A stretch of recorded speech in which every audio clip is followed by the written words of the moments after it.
Olá, meus amigos, minhas amigas. Estamos aqui de volta para mais um vídeo do canal do Salvador. Peço a gentileza de vocês compartilharem, o vídeo e, enfim, divulgarem o nosso canal. Hoje tem vários assuntos que eu queria tratar com vocês, né?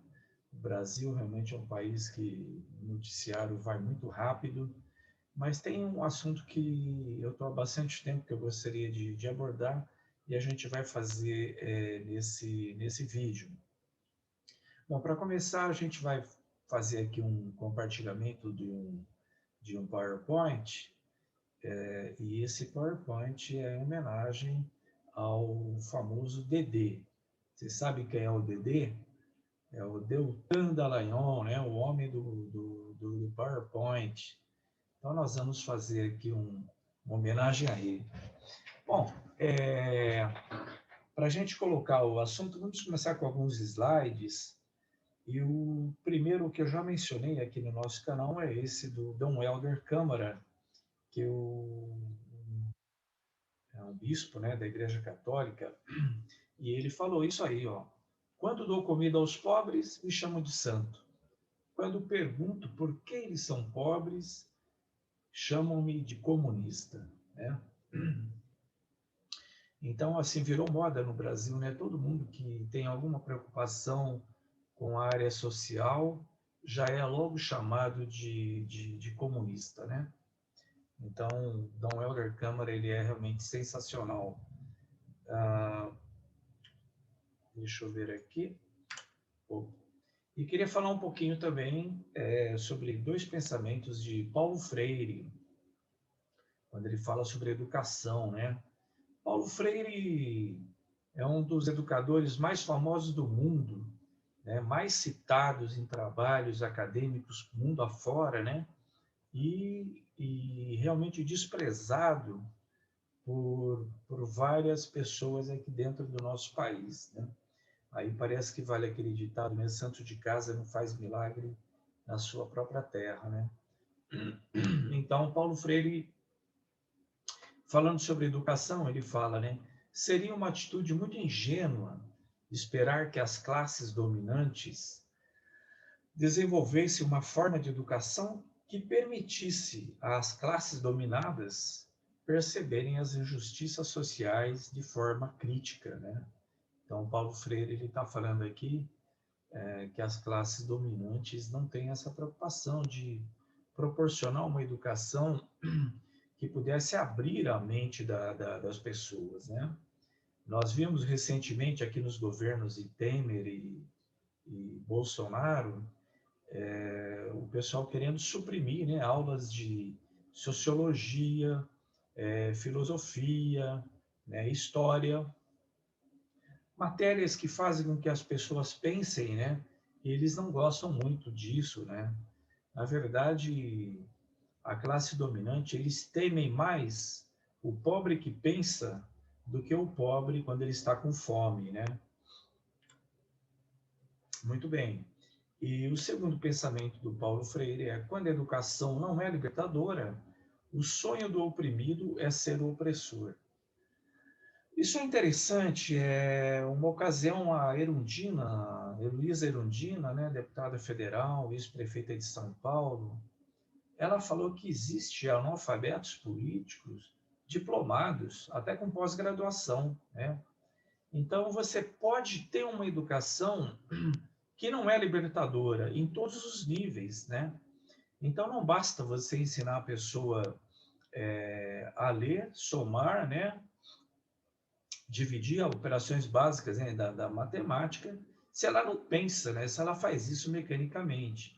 Então, o que a gente percebe é que a classe dominante ela tem essa ideia, né, de ter uma educação mecânica, de você treinar o pobre como se ele fosse um robô para realizar algumas tarefas, mas é proibido pensar. É proibido pensar. Talvez o ponto central do nosso bate-papo hoje não está com uma resolução muito boa, mas que eu queria conversar com vocês é sobre as classes sociais, né? Se nós soubéssemos, se a maioria da população, que são a maioria pobre, né, trabalhadores, né, se nós tivéssemos uma consciência de classe, realmente a maioria dos problemas já estariam resolvidos, né? A gente vive num país supostamente democrático. Nós vimos pelos últimos eventos que ele não é tão democrático assim, né? Então, é uma democracia ainda em formação. Então, a democracia, né, ela sofre de alguns ataques. Bom, vamos lá aqui ver a pirâmide do sistema capitalista, que é o sistema onde nós vivemos, né? Então, no mundo impera o capitalismo. Como que se dá a interação entre as classes sociais? Vamos começar aqui de baixo, né? E a gente já vai se identificar. Na base do capitalismo, nós temos aqui os trabalhadores, né? Os trabalhadores, né? E aqui nós temos todos os tipos de trabalhadores, né? Encanador, eletricista, pedreiro, médico, analista de sistemas, enfim, engenheiros, todos os que trabalham, todos os que vivem de salário estão na base da pirâmide. Jornalistas, assistentes sociais, né? Economistas, enfim, todos os que trabalham, que dependem de salário, estão na base da pirâmide capitalista. Então, aqui, nós trabalhamos por todos, né? Por exemplo, imagina que os lixeiros deixassem de trabalhar por 1 mês, 2 meses. Olha a catástrofe que seria em nosso país, né? Se os professores parassem de trabalhar, né? Essa engrenagem, essas coisas, teríamos problemas sérios, né? Os médicos, enfim, todos os trabalhadores aqui embaixo da base da pirâmide. Nós trabalhamos e nós alimentamos a todos, tá? E só para frisar, não importa se o trabalhador aqui, se ele está desempregado, se ele ganha R$ 1.000, se ele ganha 10, se ele ganha 20, se ele ganha 30, se ele ganha 50. Se ele vive de salário, ele é trabalhador, ele está aqui na base da pirâmide. Depois, acima, nós temos aqui uma certa burguesia, que são os ricos, né? Então, esse povo aqui de cima, ele diz aqui, nós comemos por vocês, né? Então, nós trabalhadores trabalhamos aqui para alimentar. Aqui a gente não come, claro que come, mas aqui embaixo, basicamente, a gente sobrevive, né? A gente sobrevive. Você não pode morrer, porque não vamos sustentar esses aqui de cima da pirâmide. Então, aqui estão os ricos, né? Estão a classe alta aqui, né? Que são sustentadas aqui pelos trabalhadores. Muito bem, vamos subir um grau aqui nessa pirâmide. Aqui nós temos uma classe interessante. Temos aqui os militares, né? Esses militares, talvez quem esteja acompanhando o vídeo acha que eu sou contra os militares, né? Eu já falei aqui num vídeo anterior que a classe que foi mais perseguida aí durante a ditadura militar foram os próprios militares, né? Tivemos 7.000 de militares que foram perseguidos pela ditadura de 64. Mas os militares, enquanto instituição no Brasil, eles servem para quê? Eles servem para quê? A gente vê a Guerra de Canudos, né? O extermínio que os militares fizeram ali na Guerra de Canudos, no golpe de 64, né? Derrubaram a democracia. Que mais? No golpe de 2016 também, né? Enfim, os militares no Brasil, a proclamação da República foi um golpe militar também contra o povo lá, o rei, né, Dom Pedro lá, que estava a monarquia, né, contra a monarquia. Enfim, os militares eles são garantistas do povo de cima da pirâmide e desse povo dos ricos ali, né? Infelizmente, os militares no Brasil, enquanto instituição, eu acho que eles precisam reconsiderar a função deles, né? E tem um pensamento que Simão Bolívar falou, né? Maldito é o soldado que ergue a sua arma contra o seu povo.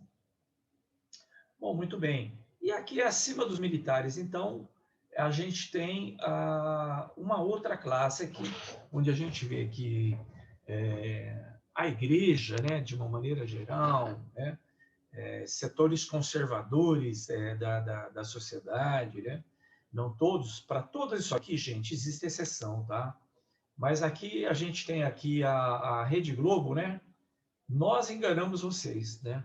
Os golpes, todos os golpes, mesmo começando lá atrás com Getúlio Vargas, o golpe que tentaram contra Juscelino, em 61, né, que tentaram derrubar o governo também, que Brizola fez uma resistência, não permitiu o golpe de 61, e depois 64, em 2016, você tem a mídia trabalhando para enganar o povo, né?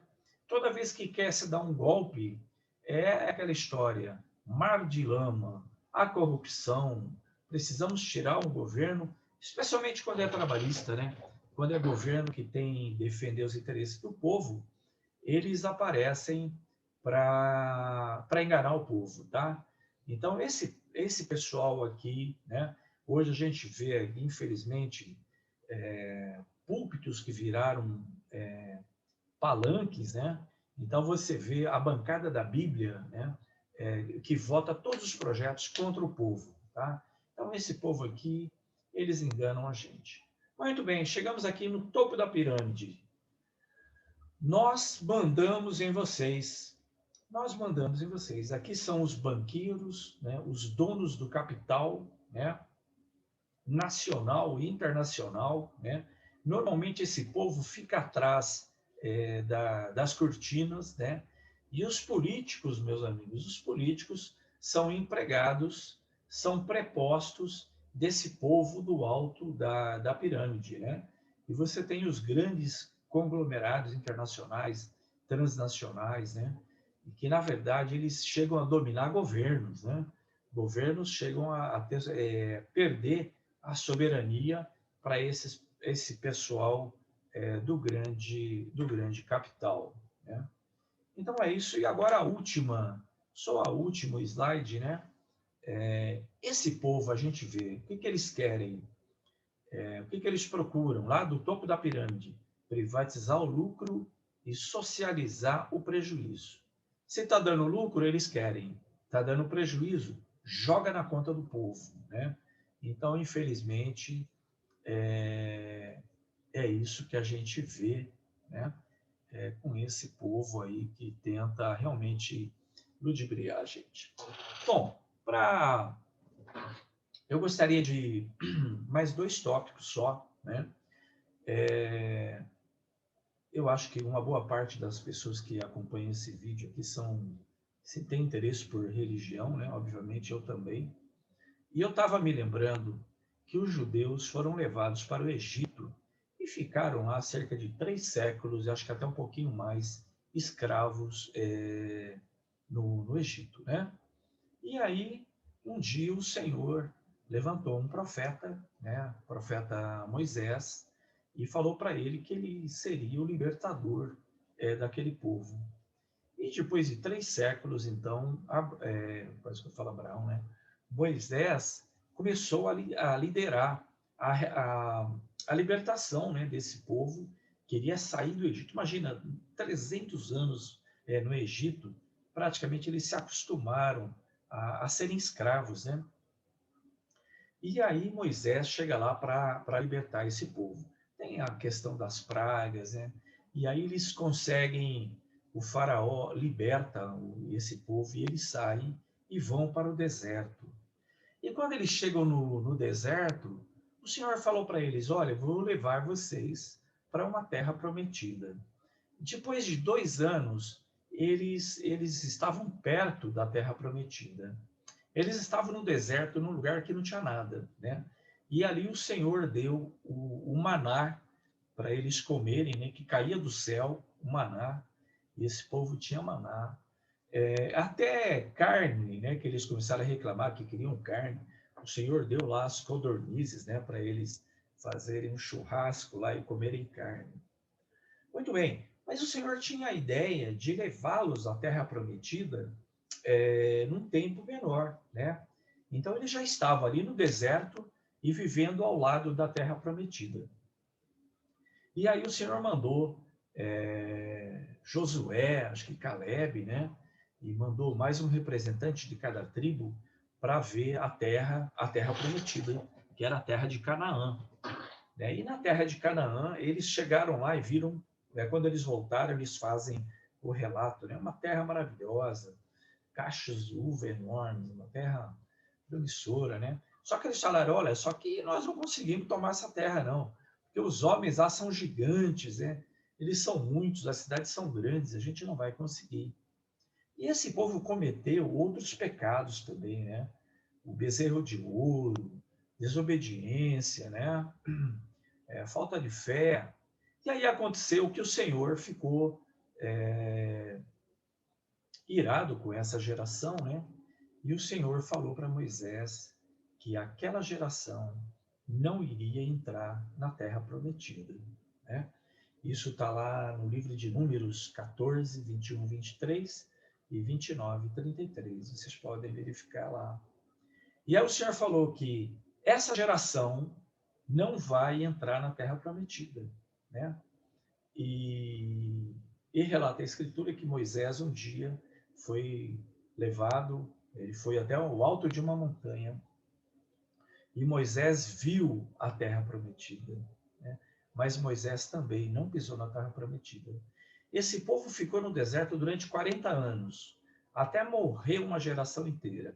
Eu acho que o pessoal acima de 18 anos ou 20 anos, eles não entraram na terra prometida. Precisou passar 40 anos, aquela geração inteira morrer, para eles depois entrarem na terra prometida. Exceto, acho que Josué e Caleb foram os únicos que entraram na terra prometida.